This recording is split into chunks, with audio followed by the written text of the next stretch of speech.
పవిత్ర రంజాన్ మాసం ప్రారంభమైన సందర్భంగా రాష్ట్ర గవర్నర్ అబ్దుల్ నజీర్ శుభాకాంక్షలు తెలిపారు. ఈ ఉపవాసాలు, ప్రార్థనలు ముస్లింలకు, వారి కుటుంబాలకు శాంతిని, ఆనందాన్ని, ఆశీర్వాదాన్ని అందించాలని ఆయన ఆకాంక్షించారు.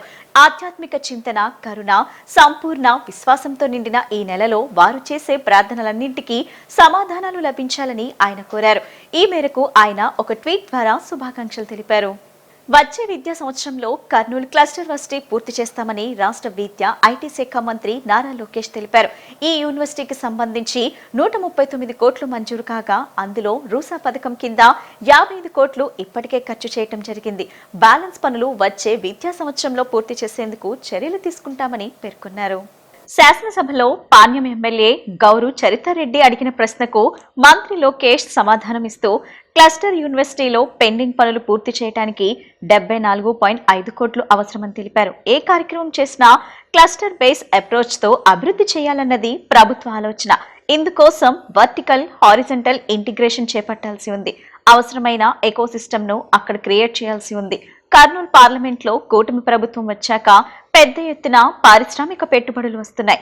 ఇందులో భాగంగా స్పెషలైజేషన్ పై దృష్టి సారించడానికి కర్నూలులో క్లస్టర్ యూనివర్సిటీని ఏర్పాటు చేస్తామని చెప్పారు.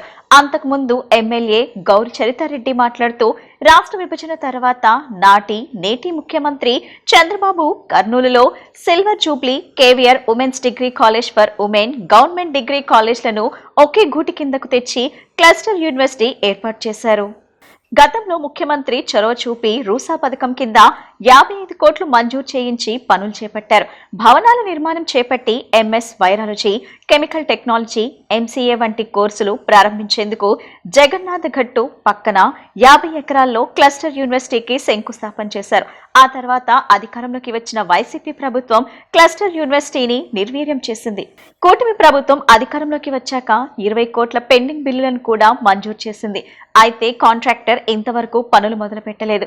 కాంట్రాక్టర్ సెక్యూరిటీని కూడా తొలగించడంతో అక్కడి భవనాలు అసాంఘిక కార్యకలాపాలకు నిలయంగా మారాయి. తక్షణమే అసంపూర్తిగా ఉన్న భవనాలు పూర్తి చేసి కర్నూలు క్లస్టర్ యూనివర్సిటీ ప్రారంభించేందుకు చర్యలు తీసుకోవాల్సిందిగా ఎమ్మెల్యే చరితారెడ్డి విజ్ఞప్తి చేశారు. గతంలో మన ముఖ్యమంత్రి గారు కేంద్ర మానవ వనరుల అభివృద్ధి మంత్రిత్వ శాఖ వారి సహకారంతో రూసా పథకం కింద అధ్యక్ష 55 కోట్లు కూడా మంజూరు చేయడం జరిగింది అధ్యక్ష. మన కూటమి ప్రభుత్వం అధికారంలోకి వచ్చిన తర్వాత అధ్యక్ష మన విద్యాశాఖ మంత్రివర్యులు నారా లోకేష్ బాబు గారు కూడా అధ్యక్ష ఈ కరిక్యులంలో ఎన్నో మార్పులు తీసుకొని వచ్చి అధ్యక్ష అక్కడ స్కిల్ డెవలప్మెంట్ కోర్సును కూడా అనుసంధానం చేయడం ద్వారా అధ్యక్ష ఎంతో మంది అక్కడ చదువుకున్న స్టూడెంట్స్కు క్యాంపస్ సెలక్షన్ల ద్వారా ఉద్యోగ ఉపాధి అవకాశాలు కూడా దొరుకుతున్నాయి అధ్యక్ష. ఇది కూడా మన ప్రభుత్వం తీసుకున్న చర్యల వల్లనే సాధ్యమైంది అధ్యక్ష.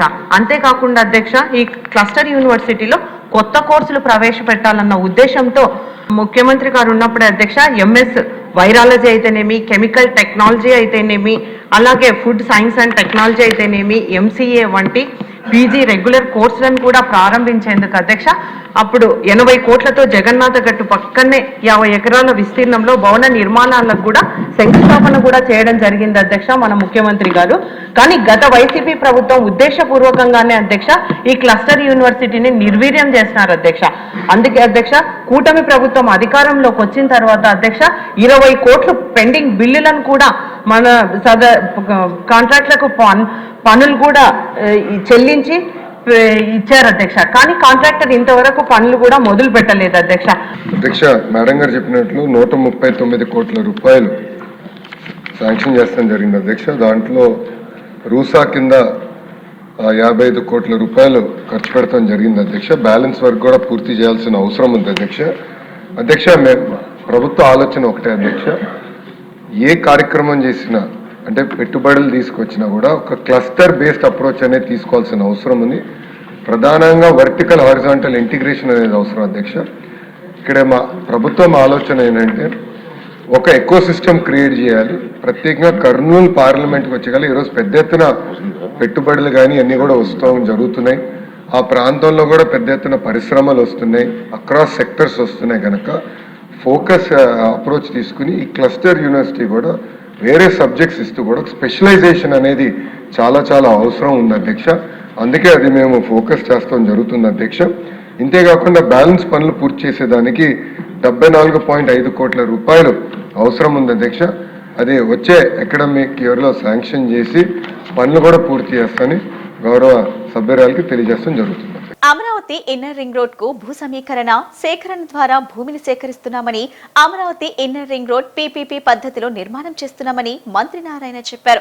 రాజధానిలోని ట్రంక్ రోడ్స్ మౌలిక సదుపాయాలు ఏడీపీ, ప్రపంచ బ్యాంక్, హట్కో, నాబార్డ్ వివిధ సంస్థల ద్వారా 40,847 కోట్లు సమకూర్చామని, ఇన్నర్ రింగ్ రోడ్ భూ సమీకరణ అయిపోయిన తర్వాత అభివృద్ధి కోసం కనీసం 24 నుంచి 30 నెలల సమయం పడుతుందని చెప్పారు. రాజధానిలోని ట్రంక్ రోడ్స్ ఏప్రిల్ 2027కి పూర్తి చేసేందుకు ప్రణాళిక రూపొందించామని తెలిపారు. అధ్యక్ష, మొదటి ప్రశ్నకు లేదండి.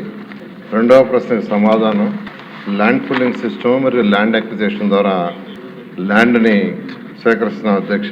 అయితే ఇన్నర్ రింగ్ రోడ్డుకి సంబంధించి అది పీపీపీ మోడ్లో పోవాలని దాన్ని ప్లాన్ చేస్తున్నాం అధ్యక్ష. మూడవ ప్రశ్నకు సమాధానం అధ్యక్ష, ఇన్నర్ రింగ్ రోడ్డు పీపీపీ మోడ్లో పోతున్నాం కాబట్టి దానికి ఫండ్స్ రైజ్ చేసేది విషయం రాదు అధ్యక్ష. అయితే ప్రధాన మౌలిక సదుపాయాల విషయం క్యాపిటల్ సిటీలు అడిగారు, ట్రంక్ రోడ్స్.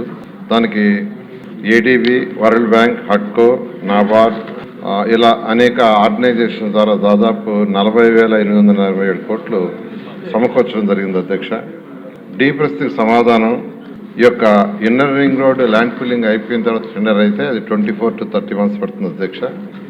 క్యాపిటల్ సిటీల ట్రంక్ రోడ్స్ ఏప్రిల్ 2027కి అయ్యే విధంగా ప్రణాళిక చేసి ముందుకు సాగుతుంది అధ్యక్ష. సభ్యులు అడిగిన దాంట్లో ఒకటి ఇన్నర్ రింగ్ రోడ్డు, మరొకటి ట్రంక్ రోడ్స్ రెండునే అధ్యక్ష. ఇన్నర్ రింగ్ రోడ్డుకి వస్తే 96.2 కిలోమీటర్లు లెంత్లో, వెడల్పు 75 మీటర్లు, 8+4 వరుసల కింద దీన్ని డిజైన్ చేసాం అధ్యక్ష. ఇది 2 ఫేజులు అనుకున్నాం అధ్యక్ష. ఫస్ట్ ఫేజ్లో కేతన్కొండ నుంచి నున్నా వరకు, రెండవ ఫేజ్లో నున్నా నుంచి కేతన్కొండ వరకు వయా కొండపల్లి రిజర్వ్ ఫారెస్ట్ ద్వారా. దీనికి సంబంధించి ఫస్ట్ ఫేజ్లో అయితే 67.6 కిలోమీటర్లు అధ్యక్ష. అది గుంటూరులో ఒక 14 విలేజ్లు, పల్నాడులో ఒక 3 విలేజ్లు, కృష్ణాలో 6 విలేజ్లు, ఎన్టీఆర్ దాంట్లో మొత్తం 26 విలేజ్లు అధ్యక్ష. దీనికి డిపిఆర్ పూర్తి అయిపోయింది అధ్యక్ష. దీని మీద యాక్చువల్గా ల్యాండ్ పూలింగ్ ఆల్రెడీ నోటిఫికేషన్ ఇచ్చి ల్యాండ్ పూలింగ్ స్టార్ట్ చేసాం. సభ్యులు అడిగినట్టుగా 6 నెలల్లో ల్యాండ్ పూలింగ్ అయ్యేటట్టుగా ఈరోజు కలెక్టర్ గారికి ఇన్స్ట్రక్షన్ ఇచ్చి దాని మీద ముందుకు పోతున్నాం అధ్యక్ష. అయితే ఈ అమౌంట్ విషయంకి వచ్చి యాక్చువల్గా అడిగారు. ఇన్నర్ రింగ్ రోడ్ అయితే పీపీపీ మోడల్లో పోతున్నాం అధ్యక్ష. ట్రంక్ రోడ్డుకి సంబంధించి యాక్చువల్గా మొత్తం 55 వర్క్స్ అధ్యక్ష. అందులో 45 వర్క్స్కి టెండర్లు ఇచ్చి 18,779 కోట్లకి యాక్చువల్గా టెండర్ ఇవ్వటం జరిగింది అధ్యక్ష. ఈ వర్క్స్ అన్ని కంప్లీట్గా టేకప్ చేసాం, అవన్నీ జరుగుతున్నాయి. అమౌంట్ కూడా ఇంతవరకు యాక్చువల్గా ట్రంక్ రోడ్స్ కావచ్చు, లేఅవుట్స్ రోడ్స్ కావచ్చు, బిల్డింగ్ కావచ్చు 6,280 కోట్లు కూడా పే చేయటం జరిగింది అధ్యక్ష. ఇవన్నీ కూడా 2027 మార్చి 27కి యాక్చువల్గా ఈ ట్రంక్ రోడ్స్ పూర్తవుతాయి. మేడారం జాతరలో కోవా పన్నులు అమ్ముతూ బండగపడ్డ వలి, జావిద్ అనే చిరు వ్యాపారులకు రాష్ట్ర వ్యాప్తంగా రోజురోజుకు మద్దతు పెరుగుతుంది. ముస్లిం కమ్యూనిటీ నుంచే కాక మంత్రి Nara Lokesh, Janasena MLC Nagababu, Urdu academy chairman Mohammed ఫరూక్లు వలీకి అండగా ఉంటామంటూ భరోసా ఇచ్చారు. కాగా వలి, జావిద్లు మైన్స్ మినిస్టర్ కొల్లు రవీంద్రను కలిశారు. మేడారం జాతరలో ఏం జరిగింది అని అడిగిన మంత్రితో జరిగిన అవమానాన్ని వివరించారు. దీంతో ఆవేదన పడ్డ కొల్లు రవీంద్ర వలి కుటుంబానికి తామంతా అండగా ఉంటామని ధైర్యం చెప్పారు. ఈ సందర్భంగా వలి తయారు చేసి తీసుకొచ్చిన కోవా పన్ను మంత్రి తిని టేస్ట్ అద్భుతంగా ఉందని ప్రశంసించారు. మంత్రి మాట్లాడుతూ రాజ్యాంగబద్ధంగా భారతదేశంలో ప్రతి వ్యక్తి కులమతాలకు అతీతంగా బతకవచ్చునని, వ్యాపారం చేసుకుని జీవనభృతి పొందే హక్కు ప్రతి వ్యక్తికి ఉంటుందని ఆయన అన్నారు. మేడారం లాంటి దైవ సంబంధమైన జాతరలలో ఒక చిరు వ్యాపారికి జరిగిన అవమానం రాష్ట్ర వ్యాప్తంగా ప్రతి ఒక్కరిని కలిచివేసిందన్నారు. అనంతరం వలి కుటుంబానికి కొంత ఆర్థిక సహాయం అందించారు. వీడియోలో విత్తురుపోతూ చోట్ల కారిపోతూ మంచి కూడా ఏంటంటే సార్ కేసు పెట్టవచ్చు కదా వాళ్ళు. ఏ అవసరం ఉన్నా రండి, వ్యాపారం బాగా చేయండి. మీ వ్యాపార అవసరాల కోసం ఏ అవసరం ఉన్నా రండి. Janasena MLC Nagababu Urdu academy chairman Mohammed రంజాన్ మాసం ముస్లిం సోదరులకు ఎంతో పవిత్రమైనదని, ఈ మాసం మొత్తం అత్యంత భక్తి శ్రద్ధలతో ఉపవాసం ఉంటూ ప్రార్థనలు చేస్తారని ఎంపీ కేశినేని శివనాథ్ అన్నారు. రంజాన్ మాసంలో ఉపవాస దీక్షలు ఉండే ముస్లిం సోదరులందరితో పాటు రాష్ట్ర ప్రజలపై ఆ అల్లా ఆశీస్సులు ఉండాలని ఆయన ఆకాంక్షించారు. పశ్చిమ నియోజకవర్గంలోని పంజా సెంటర్లో రంజాన్ మాసం సందర్భంగా ఏర్పాటు చేసిన హలీం స్టాల్స్ ను ఎంపీ కేశినేని శివనాథ్ సందర్శించారు. మాజీ ఎమ్మెల్యే జలీల్ ఖాన్, పశ్చిమ నియోజకవర్గం ఎమ్మెల్యే కార్యాలయ కార్యదర్శి ప్రత్తిపాటి శ్రీధర్, రాష్ట్ర మైనార్టీ సెల్ ప్రధాన కార్యదర్శి ఫతాఫుల్లా, ఉమ్మడి కృష్ణా జిల్లా గ్రంథాలయ చైర్మన్ ఎంఎస్ బేగ్ బుధవారం రాత్రి ఎంపీ కేశినేని శివనాథ్ కు సాదర స్వాగతం పలికారు. నాయకులతో కలిసి ప్రతి స్టాల్ వద్దకు వెళ్లి ఆ స్టాల్ యజమానులతో మాట్లాడారు. సలీం, హలీం సెంటర్ తో పాటు కొన్ని హలీం సెంటర్స్ ను నాయకులతో కలిసి ఎంపీ కేశినేని శివనాథ్ ప్రారంభించారు. అనంతరం నాయకులతో కలిసి హలీంతో పాటు బిర్యానీ రుచి చూశారు. ఈ సందర్భంగా ఎంపీ కేశినేని శివనాథ్ మాట్లాడుతూ ముస్లిం సోదరులతో కలిసి రంజాన్ మాసం ప్రారంభం సందర్భంగా కనిపించే నెలవంకను చూడటం ఎంతో ఆనందంగా ఉందన్నారు. మత సామరస్యానికి ప్రతీకగా విజయవాడ నగరమని, ఈ నగరంలో అన్ని కుల మతాలకు చెందిన ప్రజలు ఉన్నారన్నారు. గత 100 ఏళ్ల నుంచి విజయవాడ నగరంలో స్థిరపడిన ముస్లిం సోదరులు నగరాభివృద్ధికి ఎంతో కృషి చేశారని కొనియాడారు. నగరాభివృద్ధిలో వారంతా భాగంగా నిలిచారన్నారు. హైదరాబాద్ లోనే కాదు, గత 30 ఏళ్ల నుంచి పంజా సెంటర్లోని హలీం చాలా ప్రసిద్ధి పొందిందన్నారు. ప్రతి ఏడాది ఇక్కడికి రావటం ఒక ఆనవాయితీగా జరుగుతుందన్నారు. ముస్లిం సోదరులకు రంజాన్ మాసం ప్రారంభం సందర్భంగా శుభాకాంక్షలు తెలిపారు. అనంతరం మాజీ ఎమ్మెల్యే జలీల్ ఖాన్, పశ్చిమ నియోజకవర్గం ఎమ్మెల్యే కార్యాలయ కార్యదర్శి ప్రత్తిపాటి శ్రీధర్ మాట్లాడుతూ ముస్లిం సోదరులకు శుభాకాంక్షలు తెలిపారు. ఈ కార్యక్రమంలో పలు డివిజన్ల కార్పొరేటర్లు, కూటమి నేతలు పాల్గొన్నారు. ఈ నెల రోజులు ముస్లిం సోదరీమణులందరూ కూడా ఈ రంజాన్ని కఠిన నియమాలతో పాటిస్తూ ఆ అల్లాని ప్రార్థిస్తూ, ముఖ్యంగా శాంతి కోసం, అన్నిటికన్నా ముఖ్యంగా ఎవరైతే పేదవారు ఉన్నారో వాళ్ళందరికీ కూడా చక్కటి వసతులు కల్పించే విధంగా ముస్లిం సోదరులందరూ కూడా ఇస్లాంను పాటిస్తూ ఈ రంజాన్ని ఈ నెల రోజులు జరుపుకుంటూ, రేపు రాబోయే రంజాన్ రోజున పండగను జరుపుకుంటూ ఈ నెలక రోజులు కూడా ఇటువంటి కార్యక్రమాలు చేస్తున్న వాళ్ళందరికీ కూడా ముందుగా అభినందనలు తెలియజేసుకున్నా. ఎందుకంటే వారందరూ కూడా ఎంత కఠిన నియమాలు పాటిస్తారంటే చూస్తే నిజంగా చాలా ఆశ్చర్యం వేస్తూ ఉంటుంది.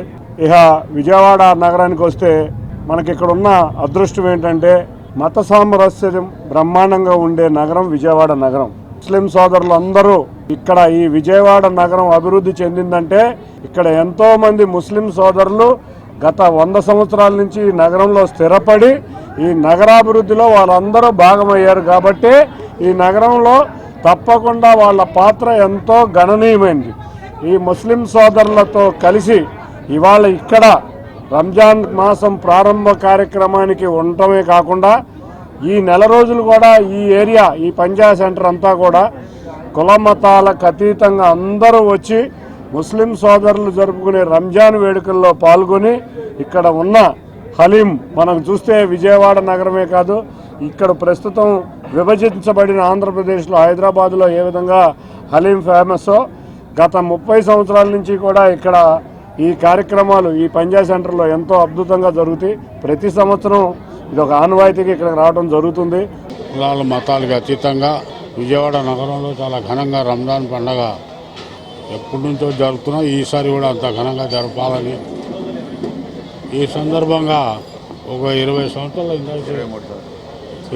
సంవత్సరాల నుంచి మరి సలీం హలీం అని ఇక్కడ ఒక షాప్ పెట్టి దీన్ని పేద మధ్యతరగతి ముస్లిమ్స్ పిల్లలకి ఉపాధి కల్పించాలి ఈ నెల ఆలోచనతో ఈ షాపులన్నీ పెట్టి హలీంతో పాటు బిర్యానీలు ఇవన్నీ అన్ని రకాల ఎవరైతే ఉపవాసాలు ఉంటున్నారో ముఖ్యంగా వాళ్ళకి ప్రాధాన్యత ఇచ్చి ఈ కార్యక్రమం చేపట్టడం జరుగుతుంది. ఈరోజు ఈ కార్యక్రమానికి ముఖ్య అతిథిగా ఎంపీ గారు, ఎమ్మెల్యే గారు పిలవడం జరిగింది. వాళ్ళు కూడా వస్తున్నారు. ముఖ్యంగా ఏంటంటే మేము ఈ పేటకి, ఈ వన్ టౌన్కి ఒక చరిత్ర ఉంది.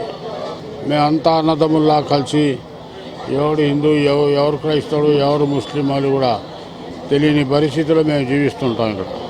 కాబట్టి చాలా సంతోషంగా, ఉత్సాహంగా ఈ నెల అంతా జరుగుతుంది ఒక పండగ వాతావరణం. ఈ యొక్క రంజాన్ పవిత్రతనం ఏంటంటే ఈ నెల దివ్య ఖురాను ముస్లిం సోదరుల మీద ఖురాన్ చదవాలి, దాంట్లో ఉన్నవి కూడా పాటించాలి, అల్లా ఏంటో ప్రవక్త ఏంటో తెలుసుకోవాలి, రంజాన్ ఒక ఇదేంటో మనం చదివి విని. నేను గత 23 సంవత్సరాల నుంచి ఈ పేటలో మా జల్ఖాన్ గారు మా గురుగారు ఆయన అన్నదండలతో ఈ ఏరియాలో నేను హలీం పెట్టుకున్నాను. అలాగే గత 23 సంవత్సరాల క్రితం అలాగే మెయింటైన్ చేస్తున్నాను. అదే రకంగా ఈరోజు కూడా అలాగే మెయింటైన్ చేస్తున్నాను. 23 సంవత్సరాల నుంచి మా గురుగారు ఆయన ఆశీర్వాదం ఉంది కాబట్టి నేను ఈ రోజుకి కొద్దిగా ఒక మనిషిగా మారాను. నేను హలీము, మటను, చికెను, బిర్యానీ, రోటీ పాయ, దమ్ చికెను, తంగడి కబాబ్, తిక్కా కబాబ్ అన్ని వెరైటీలుగా ఫేమస్ ఏంటంటే తిక్కా కబాబ్ ఫేమస్, మనకి హలీము తిక్కా కబాబ్ ఫేమస్, అలాగే మటన్ బిర్యానీ కూడా ఫేమస్. అందుకనే ఎవరు రంజాన్ వస్తే చాలు సలీం గుర్తుకు వస్తాడు అందరికీ. సలీం హలీం ఎప్పుడు పెడుతున్నారని. అలాగే ఈరోజు అందరికీ హలీము కృష్ణా జిల్లా వాసులు అందరికీ ధన్యవాదాలు తెలుసుకుంటూ నాకు ఇస్తున్నారు. రంజాన్ అనగానే మనందరికీ కూడా గుర్తొచ్చేది మొట్టమొదటిసారిగా ఆ పవిత్ర మాసాన అల్లాని ప్రార్థించుకోవడం. దాని తర్వాత యావత్ తెలుగు రాష్ట్రాలే కాకుండా ప్రపంచం మొత్తం కూడా రంజాన్ అనగానే హలీం అనే ఒక గొప్ప వంటకం మనందరికీ కూడా బాగా గుర్తొస్తుంది. సో ఈరోజు విజయవాడలో పంజా సెంటర్లో దాదాపు 23 సంవత్సరాలుగా ఇక్కడ సలీం గారు అంటే హలీం అనేటట్టుగా ఎప్పటి నుంచో ఇక్కడ ఒక గొప్ప రుచికరమైనటువంటి హలీంనే కాకుండా బిర్యానీ ఇతరితర వంటకాలతో ఎప్పటి నుంచో ఇక్కడ ఎన్నో మందికి ఉపాధి కల్పిస్తూ ఇక్కడ ఎంతో ఘనంగా ఏర్పాటు చేసినటువంటి వారు ఒక షాప్ను ఈరోజు మేము సందర్శించడం చాలా సంతోషంగా ఉంది. మాకు ఎప్పటి నుంచో అనుబంధం ఉన్నటువంటి ఆయన కానీ వాళ్ళ రిలేటివ్ అయిన సలార్ కానీ వీళ్ళందరూ మాకు ఫ్యామిలీ పరంగా కానీ ఎప్పటి నుంచో మాకు బాగా అనుబంధం ఉన్న వ్యక్తులు. వాళ్ళ ఏదైతే ఒక మంచి ఉద్దేశంతో స్టార్ట్ చేసినటువంటి ఈ యొక్క హలీం సెంటర్ మరి గొప్పగా రానున్న రోజుల్లో అభివృద్ధి చెందాలని చెప్పి మనస్ఫూర్తిగా కోరుకుంటూ ఆ అల్లా ఆశీస్సులు అందరి మీద ఉండాలి అని చెప్పి మరొకసారి ప్రతి ఒక్కరికి కూడా రానున్న రంజాన్ పండుగ శుభాకాంక్షలు. ముందుగా రాష్ట్ర ప్రజలకి, నగర ప్రజలకి, మరీ ముఖ్యంగా విజయవాడ సెంట్రల్ నియోజకవర్గ ప్రజలందరికీ కూడా హృదయపూర్వక రంజాన్ శుభాకాంక్షలు తెలియజేస్తా ఉన్నాను. మరి పవిత్ర రంజాన్ మాసాన మనందరి జీవితాల్లో నూతన వెలుగుని, ఆయురారోగ్యాల్ని అల్లా ఆశీస్సులతో ఉండాలని చెప్పి మనస్ఫూర్తిగా కోరుకుంటా ఉన్నాను. మరి రంజాన్ అంటే ప్రపంచవ్యాప్తంగా కూడా ముసల్మాన్లు ఎక్కడున్నా కూడా అతి పవిత్రంగా మరి రోజుకి 5 సార్లు నమాజ్ చదువుకోవడం అయితే కానివ్వండి, మరి ఉపవాసాలు ఉండటమైతే కానివ్వండి, మరి పవిత్ర గ్రంథమైన ఖురాన్లో ఏదైతే ఆయన మనకి ఇచ్చిన అనేక సూత్రాలని పాటిస్తూ రోజు కూడా వాటిని నెమరు వేసుకుంటూ మరి ముసల్మాన్లు ప్రపంచవ్యాప్తంగా చేయడం చాలా సంతోషకరం. మరి ఈ పవిత్ర మాసాన అల్లా ఆశీస్సులు అందరికీ ఉండాలని చెప్పి, అదేవిధంగా 2024లో ఎప్పుడైతే కూటమి ప్రభుత్వం అధికారంలోకి వచ్చిందో మరి మైనార్టీ పక్షాన ఇప్పుడు కూడా ఉండే ప్రభుత్వం కూటమి ప్రభుత్వం. మొన్న ఇమాములకు కానీ మౌలాలకు కానీ నెలకి 15,000 నుంచి 10,000 దాకా ప్రతి నెల కూడా ఇప్పుడు దాకా రాష్ట్రంలో కాదు దేశంలోనే ఏ ప్రభుత్వం చేయనటువంటి విధంగా మరి ముఖ్యమంత్రి నారా చంద్రబాబు గారి నాయకత్వంలో, అదేవిధంగా డిప్యూటీ సీఎం పవన్ కళ్యాణ్ గారు, లోకేష్ అన్న గారి నాయకత్వంలో ఈ రాష్ట్రంలో ముసల్మాన్లకి ఎప్పుడు కూడా అండా దండగా నిలిచే ప్రభుత్వం కూటమి ప్రభుత్వాన్ని కూడా ఈ సందర్భంగా తెలియజేసుకుంటా ఉన్నాను.